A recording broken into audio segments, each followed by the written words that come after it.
சிவாய நம. திருச்சிற்றம்பலம். பெற்றம் தனில் தோன்றி பெய்வளையும் தானும் எந்தன் குற்றம் களைந்து அருளி கொண்டமலை, எந்தன் குற்றம் களைந்தருளி கொண்டமலை நித்தம் புதிய மலை, கங்கையணி பொற்சடை மேல் வைத்த மதியமலை, அண்ணாமலை அண்ணாமலை. திருச்சிற்றம்பலம். பல்லாவரத்தில் வசித்து வரும் சிவ சக்திவேல் ஐயா அவர்கள் தொடர்ந்து அண்ணாமலையார் குறித்து பல அறிஞர் பெருமக்களையும் சான்றோர் பெருமக்களையும் வைத்து ரொம்ப அழகான முறையில் இணைய வழியிலையா இருந்தாலும் சரி, சொற்பொழிவுகள் நேர்முகமாகவும் நிறைய செய்து வந்துட்டு இருக்கிறாங்க. அந்த அமைப்புல பாத்தீங்கன்னா இந்த தொகுப்போட தலைப்பே ரொம்ப அழகா இருந்துச்சு. அதாவது அண்ணாமலையார் அற்புதங்கள் என்று.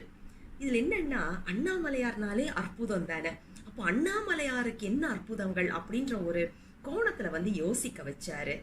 இந்த தொகுப்புலயும் பல சொற்பொழிவாளர்களை, அதாவது நினைத்தாலே முக்தி தரும் அண்ணாமலையார், அவரை நினைக்க வைத்துக் கொண்டே இருக்கின்றார். அப்படிப்பட்ட ஐயா அவர்களுக்கு வாழ்த்துக்களும் நன்றிகளையும் சொல்லி நேரடியாகவே இன்னைக்கு எனக்கு கொடுக்கப்பட்டிருக்கின்ற தலைப்பு பாத்தீங்கன்னா, அண்ணாமலையார் அற்புதங்களில் குரு நமச்சிவாயர் என்ற தலைப்பு தான். அந்த தலைப்புக்குள்ள நேரடியாகவே நாம போகிறதுக்கு முயற்சி செய்ய போறோம். காரணம் என்ன அப்படின்னா, ஒரு குழந்தைகிட்ட ஒரு பொம்மையை கொடுத்த உடனே புது பொம்மைன்னு வரும்போது அதுல அந்த எக்ஸைட்மெண்ட் இருக்கும் தெரியுமா? அந்த மாதிரி இந்த நூல் இப்படி ஒரு வாய்ப்பு இல்லை அப்படின்னா கண்டிப்பா பெருமான் என் கண்ணில் கூட காமிச்சிருக்க மாட்டார். அந்த அளவுக்கு தீவினை உடையவள்னு தான் நான் இது சொல்லணும்.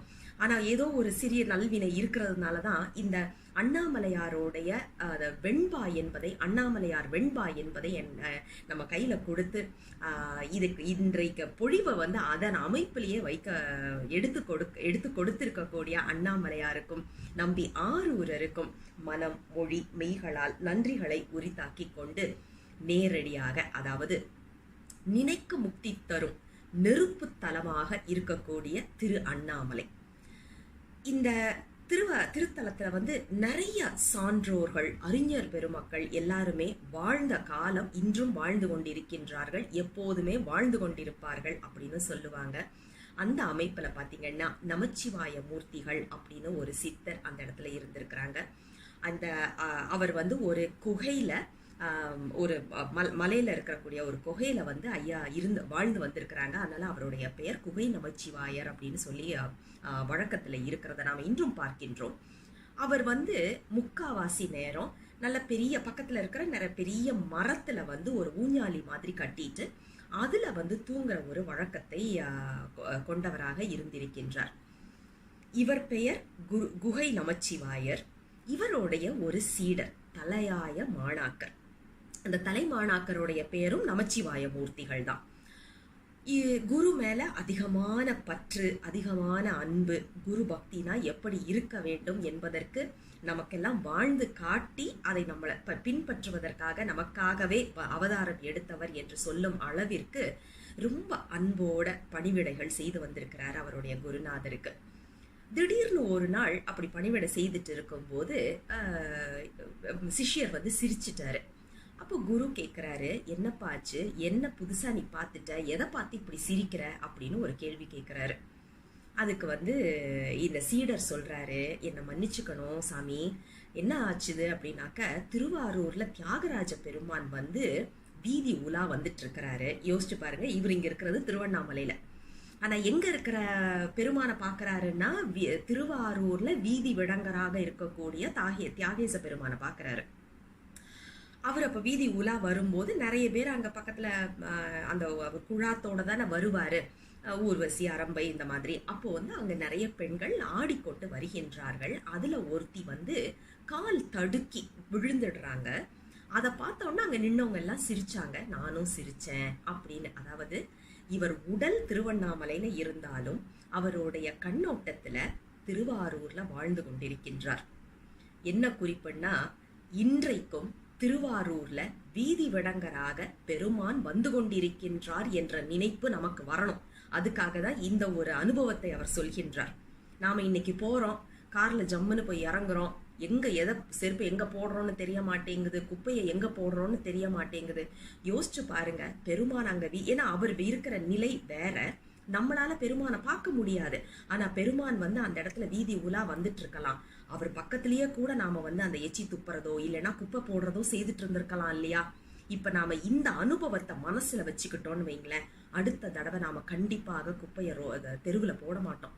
ஏன்னா நமக்கு தெரியாது பெருமான் வீதி உலா வந்துட்டு இருக்கிறாரான்னு தெரியாது. எதுக்கும் கும்பிட்டுட்டே போகலாம் அப்படின்னு நாம கும்பிட்டுட்டே நடக்கிறது தான் நமக்கு நல்லது அப்படிங்கிற ஒரு அனுபவத்தை நமக்கு இந்த ஒரு அனுபவம் மூலமாக நமக்கு வந்து குரு நமச்சிவாய மூர்த்திகள் சொல்லி கொடுக்குறாரு. அதே மாதிரி இன்னும் ஒரு காலகட்டத்துல பாத்தீங்கன்னா குருவுக்கு வந்து சேவை செய்துட்டு இருக்கிறாரு. திடீர்னு பாத்தீங்கன்னா அவருடைய மேல போட்டிருக்கிற மேல ஆடையை எடுத்து நல்லா கசக்குறாரு. அப்போ குரு பார்த்துட்டு கேட்குறாரு, என்னப்பா என்ன ஆச்சு, ஏன் இப்படி தேய்க்கிற அப்படின்னு சொல்லிட்டு. அப்போ இவர் சொல்றாரு, தில்லையில வந்து பொன்னம்பலம் இருக்கு இல்லையா, அங்க வந்து ஒரு திரைச்சீலை போட்டிருந்தாங்க. அதுல திடீர்னு வந்து அந்த பக்கத்துல இருக்கிற அந்த விளக்குல இருந்து வந்த நெருப்பு வந்து பிடிச்சிருச்சு. அப்ப பக்கத்துல இருக்கிறவங்க எல்லாம் அந்த இதை வந்து தட்டி விடுறாங்க. அதை பார்த்துட்டு நானும் மேலும் அது எரிஞ்சிடக்கூடாதுன்றதுனால என்னுடைய துணியை தேய்ச்சேன் அப்படின்னு அவர் வந்து சொல்றாரு. அப்ப இவர் இங்க இருந்தாலும் நிட்டை கூடினன் காரணமாக இது எல்லாத்தையும் அவரால் பார்க்க முடிஞ்சது. யோசிச்சு பாருங்க, இருக்கிறது திருவண்ணாமலை, ஆனா பார்த்தது திருவாரூரும் சிதம்பரமும் அப்படின்னு சொன்னா எந்த அளவுக்கு இவர்களுடைய ஞான பார்வை இருந்திருக்கு அப்படிங்கிறத நாம யோசிக்கணும். இவருடைய அந்த பக்குவ நிலையை சோதிக்கணும் அப்படின்னு குருவுக்கு வந்து ஒரு எண்ணம் வருது. சோதிக்கிறதுன்றது குருவுக்கு தேவை கிடையாது, ஏன்னா குருவுக்கு வந்து தெரியும் இவர் பக்குவ நிலை அடைஞ்சிட்டாருன்னு. ஆனா அந்த மாணவனுக்கு புரிய வைக்கணும் இல்லையா, அதுக்காக இவர் என்ன பண்றாரு, ஒரு நாள் திடீர்னு சாப்பிட்ட உடனே வாந்தி வந்துடுது. அதை எடுத்து அந்த திருவோட்லியை எடுத்து இவர்கிட்ட கொடுத்து சிஷ்யர்கிட்ட கொடுத்து சொல்றாரு, எப்பா இது யார் காலடியும் படாத ஒரு இடத்துல கொண்டு போய் கொட்டிட்டு வா அப்படின்னு சொல்றாரு. இவர் யோசிக்கிறாரு, ஒரு மரத்தோடைய மூட்டுல கொண்டு போய் போட்டாலோ மனிதர்களுடைய கால் படாது சரி, ஆனா எறும்போட கால் படுறதுக்கு வாய்ப்பு இருக்குல்ல, இல்ல ஏதாவது பூச்சி போட்டோட கால் படுறதுக்கு வாய்ப்பு இருக்கு இல்லையா அப்படின்னு இப்படி யோசிக்கிறாரு. என்ன பண்றது அப்படின்னு ஒரே ஒரு நிமிஷம் தான், குருவோடையது அது பிரசாதம் அப்படின்னு சொல்லிட்டு அப்படியே குடிச்சிடுறாரு. ஏன்னா தன்னுடைய வயிறு அப்படின்னா யாருடைய காலடியும் அதுல படாது இல்லையா அப்படின்னு சொல்லிட்டு. ஆசிரியருக்கு தெரிஞ்சிருச்சு மாணவருடைய பக்குவம் எந்த நிலையில இருக்குன்னு சொல்லிட்டு. அப்போ வந்து மாணவர்கிட்ட கேட்கிறாரு, எங்கப்பா வச்ச, பத்திரமான ஒரு இடத்துல வச்சியா அப்படின்னு. அப்போ அதுக்கு பதில் இவர் சொல்றாரு, யாரும் பார்க்க முடியாத கால் பட முடியாத ஒரு இடத்துல தான் நான் வச்சிருக்கிறேன் அப்படின்னு அதை சொல்லிடுறாரு. வைக்க வேண்டிய இடத்தில் வைத்தேன் அப்படின்ற ஒரு பதில் வருது. அப்பவே வந்து குருவுக்கு தெரிஞ்சிருச்சு, சரி மாணவர் வந்து ரொம்ப பக்குவ நிலையா வந்துட்டாரு, இனிமேல் இங்க வைக்கக்கூடாது, அடுத்த நிலைப்பாட்டுக்காக அவரை வந்து அனுப்பணும் அப்படின்னு சொல்லிட்டு. அப்போ குரு வந்து ஒரு பாடல் பாடுறாரு. அதாவது இது ஒரு வெண்பா. ஆள் பழுத்து பட்சியனுக்கு ஆகாரம் ஆனதென வேல் பழுத்து நின்ற நிலை வீணில் என அப்படின்னு ஒரு வார்த்தையில விடுறாரு. அப்போ நம்ம சிஷ்யர் வந்துட்டு, ஐயா சாமி ஏன் இதை பாதியில நிறுத்திட்டீங்க, முழுசா பாடிடலாமே அப்படின்னு கேட்க, நீ ஞான பிள்ளை தானே, நீயே இதை முடிச்சிற அப்படின்னு சொல்லி அவர் சொல்றாரு. குருவோட கட்டளைக்கு ஏற்ப சிஷ்யர் வந்து, சாலவன செய்யா ஒருத்தருடன் சேர்ந்தும் இருப்பீரோ ஐயா நமச்சிவாயா என்று அந்த பாடலை வந்து முடிக்கிறாரு. எத்தனை ஆழமான கருத்துடைய பாடல்னு பார்த்த உடனே குரு அப்படியே எழுந்து சொல்றாரு, இனிமேல நீ குரு நமச்சிவாயர், சாதாரண நமச்சிவாயர் இல்ல, குரு நமச்சிவாயர். இன்னும் ஒண்ணு, இந்த இடத்துல 2 பேர் இருக்கக்கூடாது, அதனால நீ சிதம்பரத்துக்கு போ அப்படின்னு அனுப்பிடுறாரு. இவர் அதுக்கப்புறம் குருவுக்கும் சிஷ்யர்களால நிறைய சம்பாஷணைகள் நடக்குது. வேற வழி இல்லாம குருவோடைய சொல்ல தட்ட முடியாம இவர் கிளம்பி தில்லைக்கு போறாரு. நாம இப்ப அதுல பயணிக்கல. காரணம் என்னன்னா, நமக்கு கொடுக்கப்பட்டிருக்கின்ற தலைப்பு அண்ணாமலையார் அற்புதங்களில் குரு நமச்சிவாயர் என்பது. அதனால நாம அங்கேயே நின்றுடுவோம். ஏன்னா அதுக்கப்புறம் பாத்தீங்கன்னா அவர் தில்லைக்கு போற வழியில நிறைய அற்புதங்கள் செய்து காமிச்சிருக்கிறாரு. ஆனா நாம இப்ப இன்னும் ஒரு சந்தர்ப்பத்துல அதை சிந்திக்கலாம். இவரை பார்த்தீங்கன்னா இந்த திருவண்ணாமலையில இருந்த காலகட்டத்துல ஒரு அற்புதமான 100 வெண்பாக்கள் கொண்ட ஒரு நூல் இயற்றாரு. அதாவது என்ன அதோட பேர் என்னன்னு பார்த்தீங்கன்னா அண்ணாமலை வெண்பா அப்படின்னு சொல்லிட்டு 100 வெண்பாக்கள் கொண்ட ஒரு அற்புதமான, ரொம்ப சிறிய நூல், ஆனால் ரொம்ப அற்புதமான ஆழமான பாடல்கள் கொண்ட ஒரு நூலாக அமைக்கின்றார். இப்ப அக்னி தத்துவமாக இருக்கக்கூடிய, நினைத்தாலே முக்தி தரக்கூடிய திருத்தலம், அதை பத்தி ஒரு 100 வெண்பாக்கள் அப்படின்னு சொன்னா நம்ம எல்லாருக்கும் எவ்வளவு ஆனந்தமாக இருக்கும். அப்படிப்பட்ட ஒரு நூல் தான் இன்று நமது சிந்தனைக்கு பெருமான் வழங்கி இருக்கின்றார். அடியேனுக்கு மிகவும் கவர்ந்த ஒரு சில பாடல்களை நாம இங்க தொட்டு பார்க்க போகின்றோம், சுட்டி காட்ட போகின்றேன், அவ்வளவுதான். முதல்ல பாத்தீங்கன்னா நிறைவா வரக்கூடிய 99வது பாடல். அழியாத முத்தி அழியாத முத்தி அழிக்கும் மலை, அன்பர்க்கு ஒழியாவினையை ஒழித்து கழியாத வேற்று பிறப்பை இனி அமையும் என்றருளி மாற்றும் மலை அண்ணாமலை.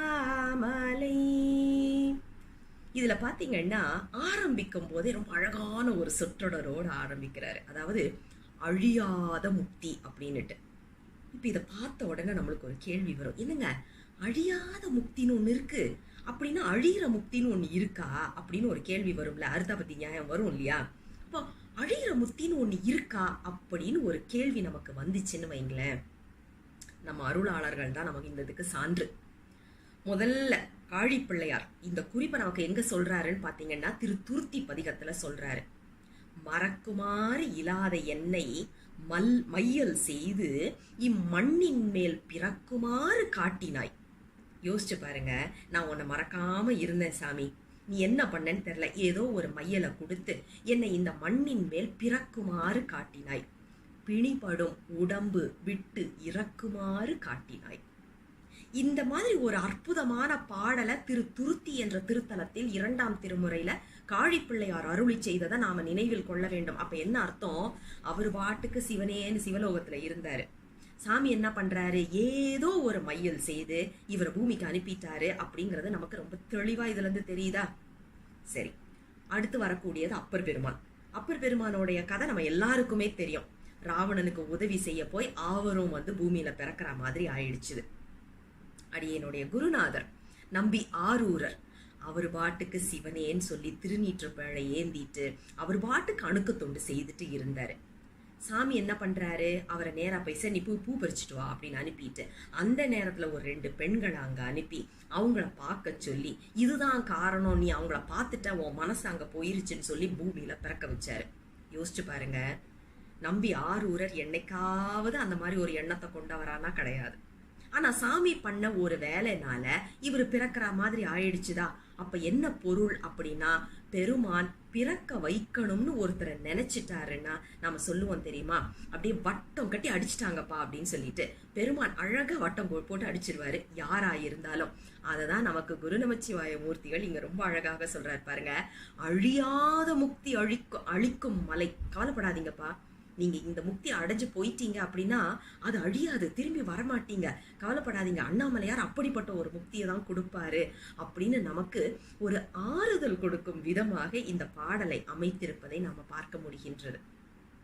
நம்பி ஆரூரர்னா கண்டிப்பாக இவருக்கு ரொம்ப ஒரு ஈர்ப்பு இருந்திருக்கணும் அப்படிங்கிறது இந்த 100 வெண்பாக்கள் படிக்கும் போது நம்மளால உணர முடிகின்றது.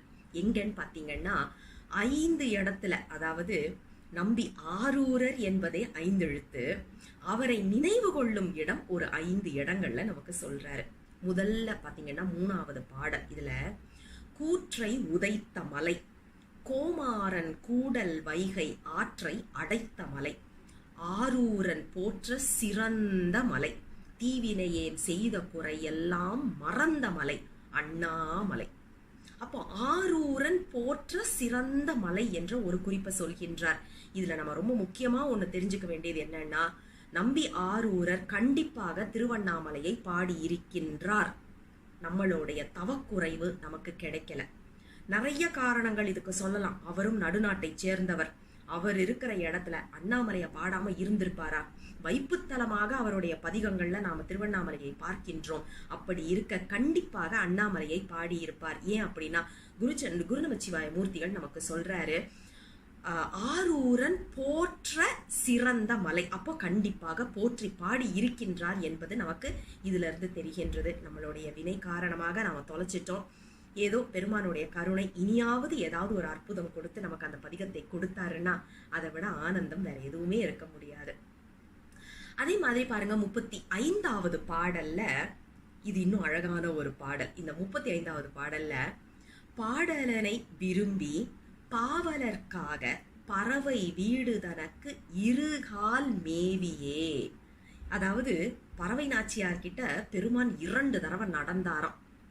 அத பெருமானுக்கு கால் வலிச்சதோ இல்லையோ, பெருமான அனுப்புன நம்பி ஆரூரர் வருத்தப்பட்டாரோ இல்லையோ, இவர் இதை ரொம்பவே வருத்தப்படுறாருன்றத 3 இடத்துல நாம பார்க்க முடியுது. அதாவது அந்த தூது போன அந்த அமைப்பை நமக்கு 3 பாடல்கள் மூலமாக எடுத்து சொல்லுகின்றார். முதல்ல 35வது பாடல்ல பாருங்க, பாடலனை விரும்பி பாவலர்க்காக பறவை வீடு தனக்கு இருகால் மேவியே கூட இணங்கு மலை தன் புகழை எண் திசைகள் தோறும் மணக்கும் மலை அண்ணாமலை. அதே மாதிரி 54வது பாடல்ல தென்மதுரை சுந்தரர்க்காக தூது போய வந்த மலை. அதாவது பெருமான் எதற்காக தூது போனாரு அப்படின்னா, பரவநாச்சியார் கோவப்படுறாங்க. சங்கிலி நாச்சியார் கிட்ட போயிட்டு வந்துட்டாங்களேன்னு சொல்லிட்டு நம்பி மேல கோவப்படுறாங்க. அந்த கோவத்தை தணிக்கிறதுக்காக பெருமான் தூது போறாரு. இந்த 54வது பாடல்ல 2வது வரி பாருங்க, மன்மதனை காய்ந்த மலை. அப்ப என்ன பொருள் அப்படின்னா, நம்பி ஆரூரர் பறவை மேல் கொண்டது காமம் அல்ல, அதை கொச்சைப்படுத்தி விடக்கூடாது. காரணம் என்னன்னா, மன்மதனை எரிக்கின்றார் பெருமான். அப்படிப்பட்ட ஒரு கொச்சையான ஒன்றாக இருந்ததுன்னா கண்டிப்பா சாமி தூது போயிருக்க மாட்டாரு இல்லையா? அப்ப எந்த நிலையில, யோகத்துல எந்த உயர்ந்த நிலையில நம்பி இருந்திருக்கிறாருன்றதுக்கு நமக்கு இந்த 54வது பாடல் ஒரு மிகச்சிறந்த எடுத்துக்காட்டா இருக்கு. இன்றைய காலகட்டத்துல நாம என்ன பண்றோம், நமக்கு இருக்கக்கூடிய ஒரு சிற்றறிவு காரணமா, நம்மளுடைய வினை காரணமா தேவையில்லாத பல பழிச்சொற்களை அருளாளர்கள் மேல நாம செய்யறோம், சொல்கின்றோம். அதை நாம் கண்டிப்பாக தவிர்க்க வேண்டும். யோக நிலையில் மிகச்சிறந்த இடத்தில் இருந்தவர் நம்பி ஆரூரர் என்பதற்கு இந்த பாடலை தவிர நம்ம எந்த பாடலையுமே காமிக்க வேண்டிய அவசியம் இல்லை. அடுத்தது பாருங்க, 58வது பாடல், நீலமலை தேடரிதாய் நின்ற மலை நின்ற தழல் கோலமலை மன்றில் குனிக்கும் மலை மூலமலை அந்த மலை சுந்தரர்க்கா அன்று இரவில் தூது போய் வந்த மலை அண்ணாமலை.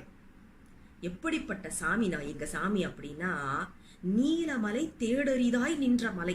பெரிய பெரிய மலைகளெல்லாம் தேடிக்கிட்டு இருக்கிற மாதிரி, ஆனா அவங்களுக்கெல்லாம் தெரியாம ஒளிஞ்சு நிக்கிற எங்க மலை யாரு அப்படின்னா அண்ணாமலை. இது ஆகு பெயராக தான் இங்க முழுவதுமாக வச்சிருக்கிறாருன்றதை நாம பார்க்கணும். நின்ற தழல் கோலமலை, தழலாக நின்ற மலை. தழல்னா நமக்கு தெரியும், எரியும். ஆனா பெருமான் என்ன பண்றாரு, அழகாக நம்பி ஆரூரர்க்காக இரவுல தூது போகின்றார் அப்படிங்கிற ஒரு குறிப்பை சொல்றாரு. அதே மாதிரி 71வது பாடல்ல நம்பி ஆரூரரை ஆட்கொள்ளுவதற்காக கோலூன்றி வந்த அந்த விருத்தத்தினை, அதாவது பழமையான வேதியர் கோலத்தில் வந்த அந்த அற்புதத்தை சொல்கின்றார். மாலூன்றி செய்யும் மனம் தகர்ந்து சுந்தரனை காலூன்றி ஆள.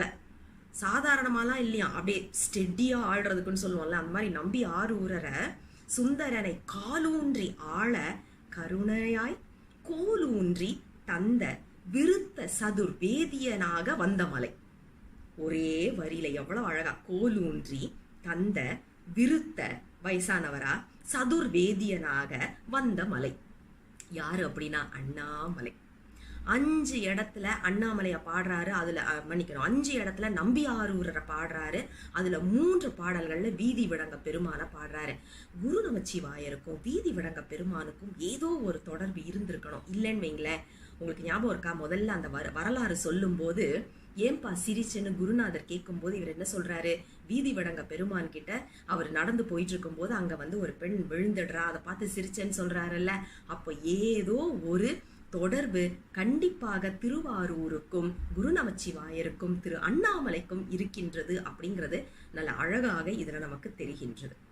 சரி, நம்பி ஆரூரை சொல்றாரு அப்படின்னாக்க அப்ப நாயன்மார்கள் பத்தின குறிப்பு இந்த 100 பாடல்கள்ல இருக்குதா அப்படின்னு ஒரு கேள்வி வந்ததுன்னு வைங்களேன். அற்புதமாக ஒரு சில பாடல்களை பார்க்க போறோம். அதாவது சிறுதொண்ட நாயனாருடைய புராணம்.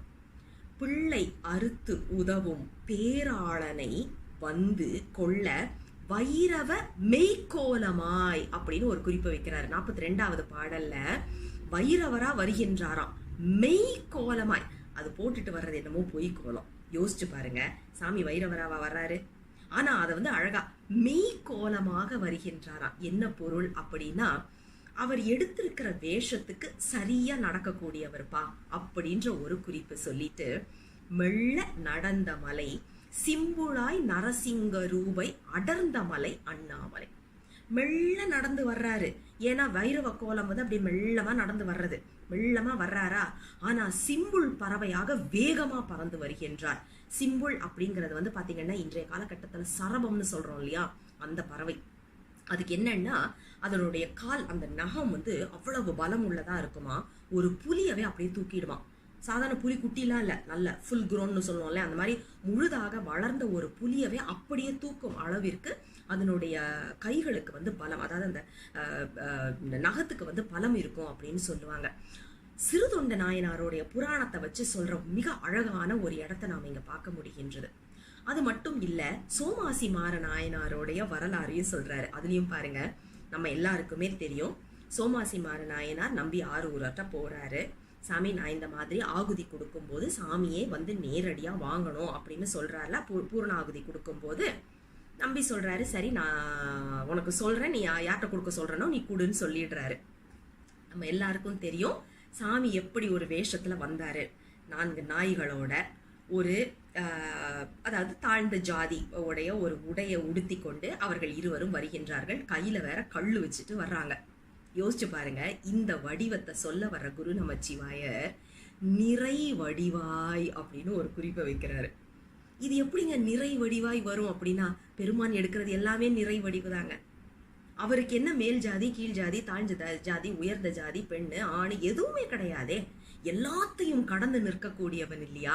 அதனால அவர் சொல்றாரு, அவர் எடுத்த வடிவம் எல்லாமே நிறை வடிவம். அதனால மறை வடிவாம் சோமாசி மாறன் மகன் அழிக்க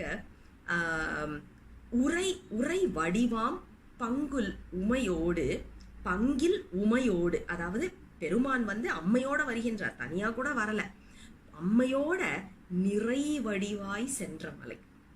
இதுதான் நம்ம பெருமானோடைய வடிவம் என்று சொல்ல முடியாத அளவுக்கு நிமிஷத்துல எதை நினைக்கின்றாரோ நினைக்கின்ற மாத்திரத்தில் அந்த வடிவை எடுக்கக்கூடிய அழகான தன்மையை நாம் இங்க பார்க்கின்றோம்.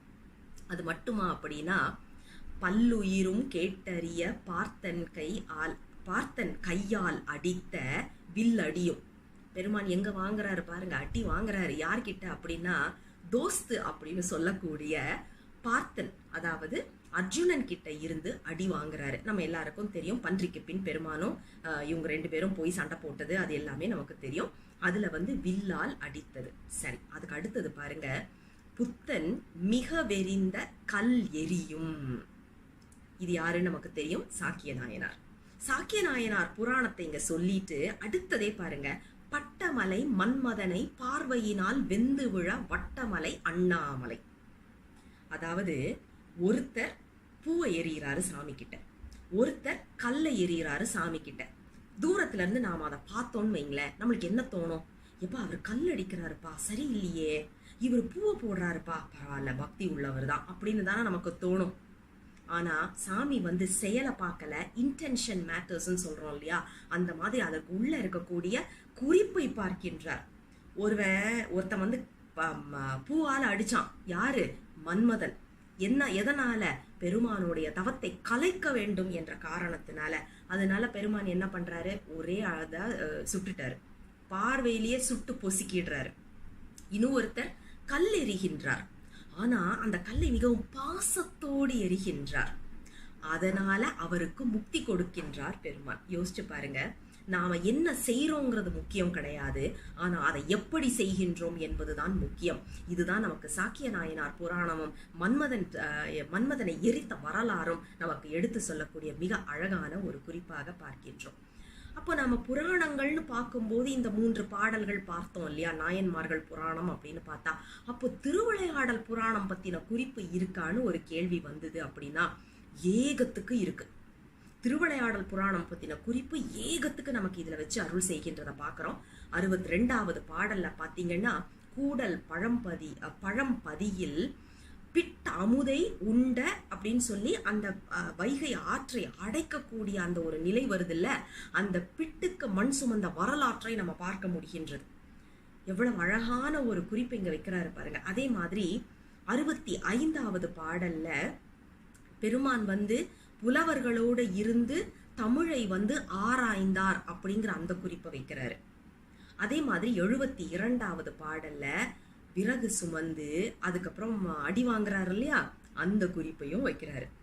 இது எல்லாமே நீங்க பாத்தீங்கன்னா திருவிளையாடல் புராணத்துல இருந்து வரக்கூடிய ஒரு குறிப்பாக பார்க்கின்றோம். சரி, அப்ப புராணங்கள் மட்டும்தான் வருதா அப்படின்னு ஒரு கேள்வி வந்ததுன்னா, இல்லைங்க, முழுக்க முழுக்க சைவ சித்தாந்தம்.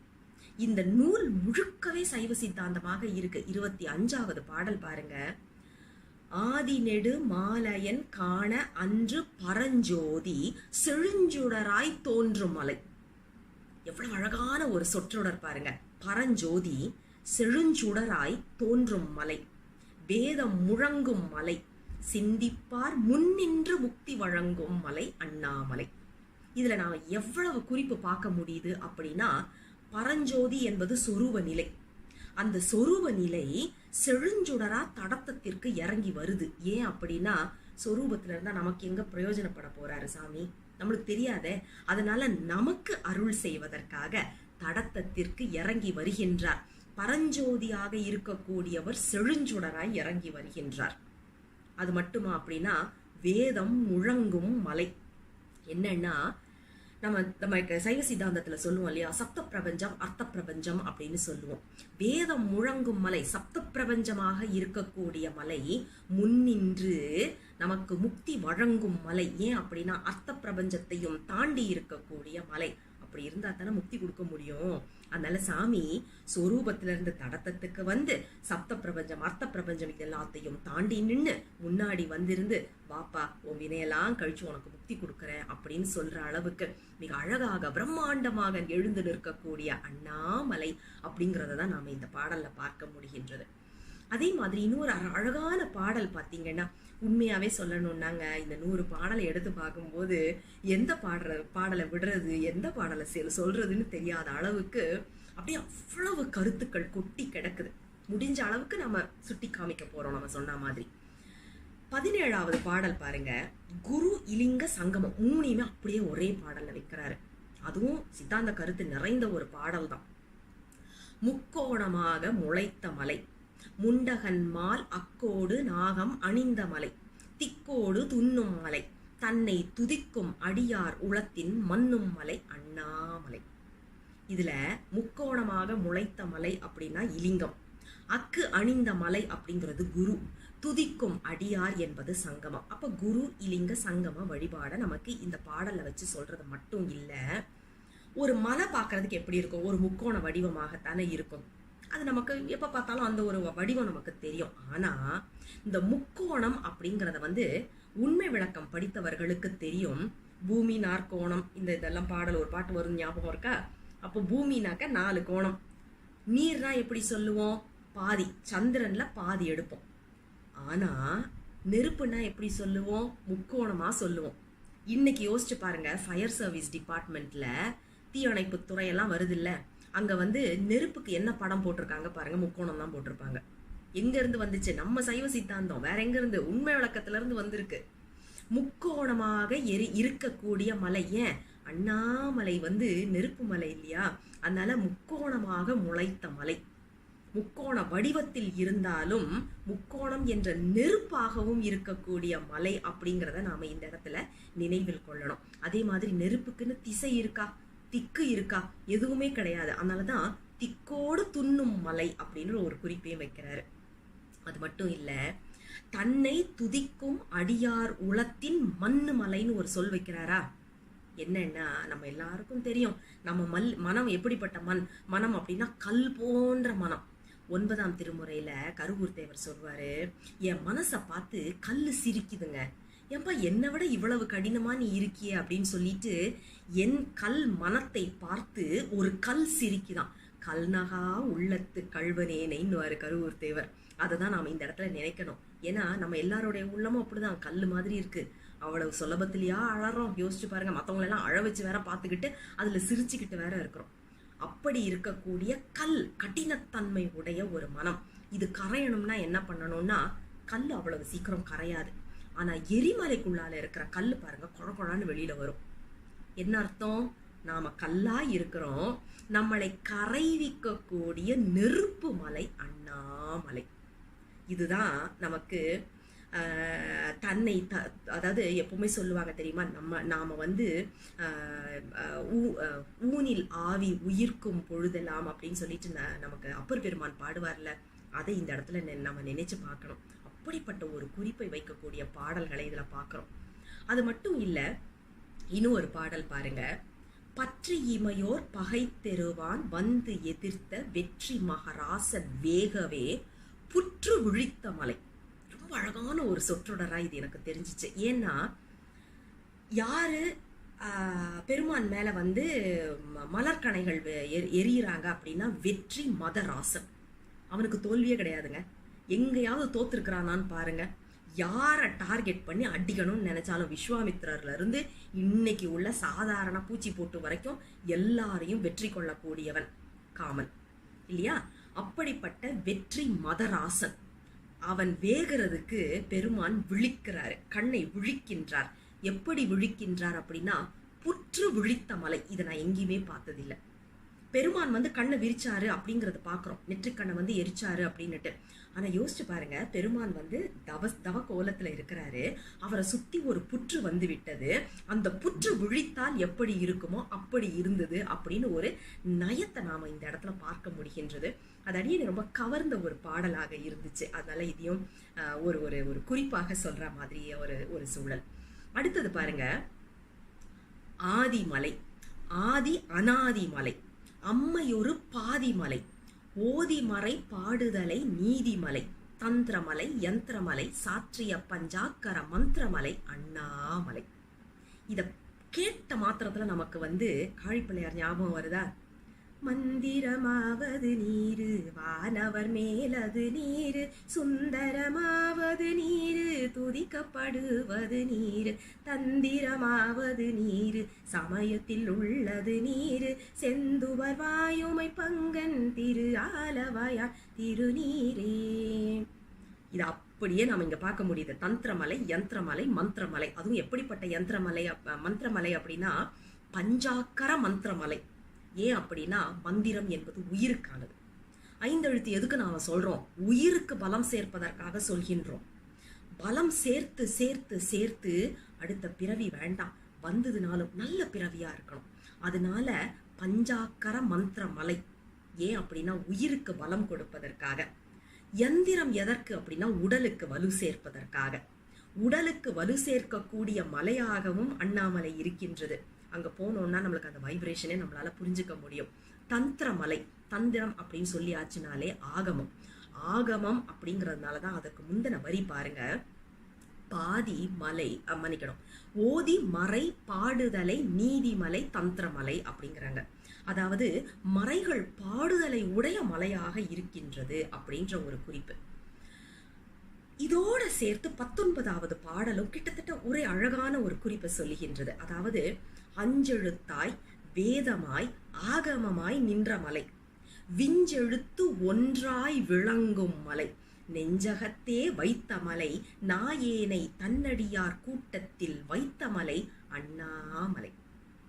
இதுல முக்கியமான ஒரு குறிப்பு, அஞ்செழுத்தாய் இருக்கக்கூடிய மலை. ஏன் அப்படின்னா அண்ணாமலை என்று சொல்லப்படுவது முக்தி கொடுக்கக்கூடியது, முக்தி கொடுக்க வல்லது அப்படின்னு சொல்லியாச்சுனாலே அதுல சீவ நம என்பது இருக்க வேண்டும். அது நமக்கு தெரியும். வேதமாக இருக்கக்கூடிய மலை, ஆகமமாக நின்ற மலை. அப்ப அஞ்செழுத்தாக இருக்கக்கூடிய மலை, வேதமாகவும் ஆகமமாகவும் நிற்கக்கூடிய மலை. இது மட்டுமா அப்படின்னா, இந்த அஞ்செழுத்து, வேதம், ஆகமம் இது எல்லாத்தையும் தாண்டின ஒரு நிலை நமக்கு வரணும் இல்லையா? அதுதான் விஞ்செழுத்து ஒன்றாய் விளங்கும் மலை. இப்ப இந்த விஞ்செழுத்து ஒன்று அப்படிங்கும் போது நாம இதை ஏன் ஓம்னு எடுத்துக்க கூடாதுன்னு ஒரு கேள்வி வந்து நிற்கும். ஆனா ஓம்னு எடுத்துக்க கூடாது, ஏன்னா ஓம்ங்கிறது வந்து இன்னும் நாத தத்துவத்துல தான் இருக்கு. ஆனா விஞ்செழுத்தாய் ஒன்றாய் விளங்கும், விஞ்செழுத்து தாண்டின எழுத்து. அப்ப என்ன அர்த்தம் அப்படின்னா, நாயூட்டு மந்திரம் என்று நமக்கு திருமந்திரத்துல வரக்கூடிய அந்த 5 எழுத்து மந்திரத்தை தான் நாம இந்த இடத்துல எடுக்கணும். ஏன் அப்படின்னா, சாதாரணமா இருக்கிற ய ந ம இது எல்லாத்தையும் விட்டுட்டு, வேதம் என்று சொல்லப்படுகின்ற உலகியலுக்கு தேவையானது எல்லாத்தையும் விட்டுட்டு, ஆகமம் என்று சொல்லப்படுகின்ற அதையும் தாண்டி நாம சி என்று சொல்லப்படுகின்ற ஓரெழுத்து மந்திரத்தில் நிற்க வைக்கக்கூடிய மலை, எல்லாத்தையும் ஒடுக்கக்கூடிய மலை அப்படிங்கிற ஒரு குறிப்பை நாம இந்த இடத்துல பார்க்க முடிகின்றது. அதே மாதிரி இன்னொரு பாட்டு பாருங்க. பாலமதியை மௌலியின் மேல் வைத்த மலை, சீலமுனி ஓர்கள் செரியும் மலை, காலம் கடந்த மலை, சீறி வரும் காலனை காலாலே அடர்த்த மலை அண்ணாமலை. மேலோட்டமா இதுக்கு பொருள் பார்த்தோன்னு வைங்களேன், சந்திரனை சடாமகுடத்துல வச்சிருக்கிறாருப்பா சாமி, ஒழுக்கம் நிறைந்த முனிவர்களாக இருக்கக்கூடியவங்க எல்லாம் வாழ்ந்து கொண்டிருக்கக்கூடிய மலைப்பா நம்மளோட அண்ணாமலை.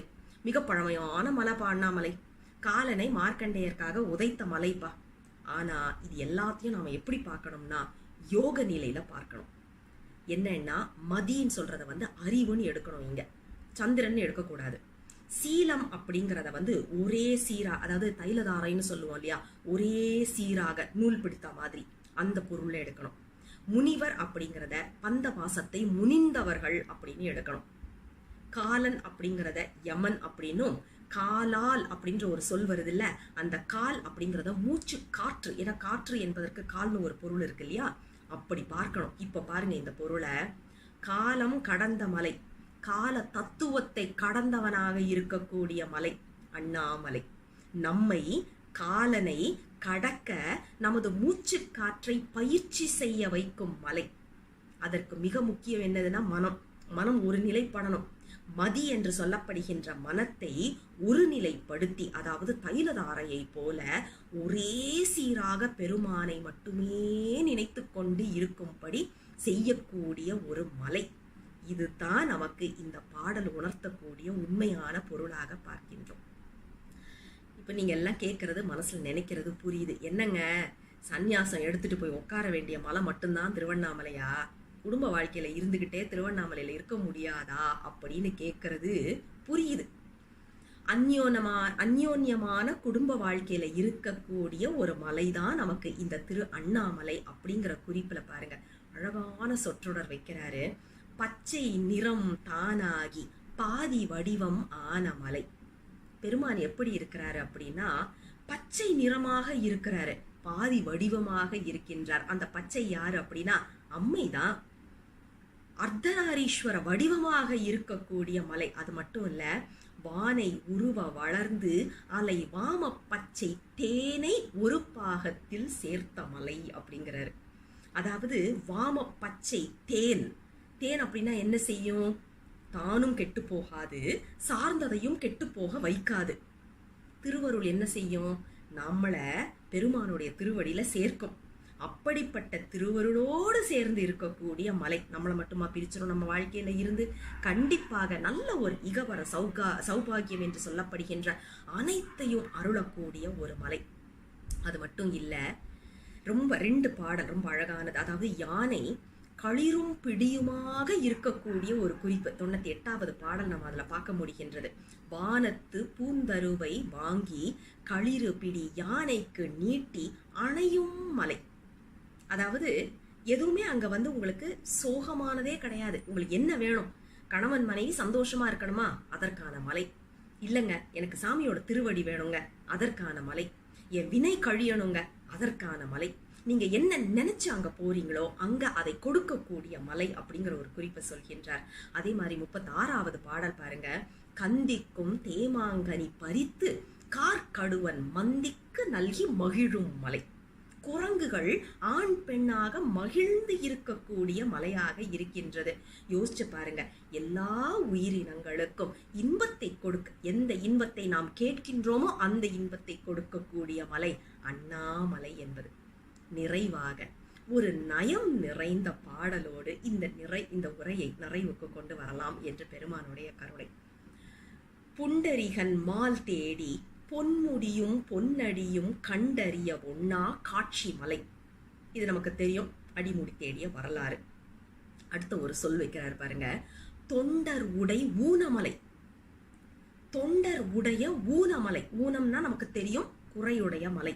தொண்டர்களை உடைய ஊனமலை, பற்றறுக்கவோ நமச்சிவாய குருவான மலை அண்ணாமலை. எவ்வளவு ஒரு அழகான நயம் பாருங்களேன். என்னங்க இது, அண்ணாமலை ஊனமலைன்னு ஒரே வார்த்தையில சொல்லிட்டீங்க அப்படின்னு ஒரு கேள்வி கேட்டு நின்னோன்னு வைங்களேன். யோசிச்சு பாருங்க, திருவண்ணாமலையோடைய ஒரு அழகு சிறப்பு அம்சம் அப்படின்னு நம்ம பாத்தீங்கன்னா ஸ்பெஷாலிட்டின்னு சொல்லுவோம் இல்லையா, என்னதுன்னு பாத்தீங்கன்னா நினைத்தாலே முக்தி தரக்கூடிய திருத்தலம் அண்ணாமலை. சரிதானே?